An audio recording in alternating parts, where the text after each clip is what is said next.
না আম্মা, আমি আমার হেলারে ছাইরা বিদেশ যেতে পারি নাই আম্মা।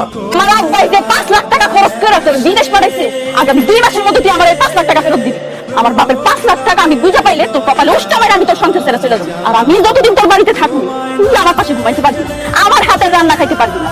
এখন থেকে আমার প্রত্যেকদিন একটা একটা করে নতুন শাড়ি কিনে দিবি। আমি আমার মতন থাকবো, তুই তোর মতন করে থাকবি। যত তাড়াতাড়ি সম্ভব আমার বাপের 5 লাখ টাকা তুই আমার বুঝাই দিবি, নইলে ঝাড়ু দিয়া বাইরে গিয়া তোর পিঠ চাকরিটা আমি একদম ছুড়ে দিবি। তুই বেজে দুইটা তো এখন ঘুরে আসে নাই। এই তোর সমস্যা কি? হ্যাঁ, রাতের বেলা দোকান ঘুরে বসে আছো কেন? বেচা কেনা করার লেগে বসে আছে। এখন বাজে রাত আড়াইটা, রাতের বেলা কি ভূত আর পেতনি তোমার দোকানে সবাই কিনতে আইবো? শুধু রাত 2টা কেন? আমি এখন থেকে চিন্তা করছি 24 ঘন্টা দোকান খোলা রাখবো, দোকানে বসে থাকবো। আমি এখন থেকে তোমার লগে 24টা ঘন্টা দোকানের মধ্যে বসে থাকি। আম্মা, আপনি বাড়িতে যান। বাড়িতে চলো, এটা অনেক মশা, ঘরে মশা কামড়ে। কি রে হানি, তুই ঘর ছাড়া এই রাতে উঠানে শুয়ে রইছিস কেন? সে আমারে বলছে আমি নাকি এখন থেকে তার সাথে ঘুমাইতে পারবো না। আমি পুরুষ মানুষ না, আমাকে লাভ লজ্জা নাই, ভিড় নাই। আমি সিদ্ধান্ত নিয়েছি আমি আল্লাহকে ঘুমাবো না, ওই ঘরে ঘুমাবো, আমি বাইরে ঘুমাবো। কি ব্যাপার, কি করতেছো তুমি? রান্না করতেছি। তুমি রান্না করতেছো কেন? রান্না বান্না তো করবো আমি। কারণ এখন থেকে আমি তোমার হাতে রান্না খাবো না।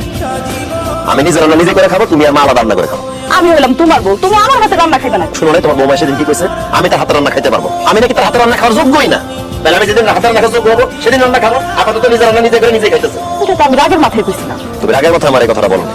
আমি তোমার স্বামী, তুমি আমার অপমান করে কথাটা বলছো। আর এই কথাটা আমার মাইন্ডে লাগছে।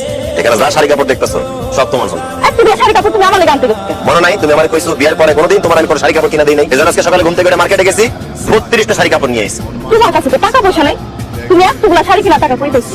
টাকা আর কই পাবো? রক্ত বিক্রি করছি। তোমাদের মতো বউদের কাছে তার স্বামীদের রক্তের কোনো দাম নেই।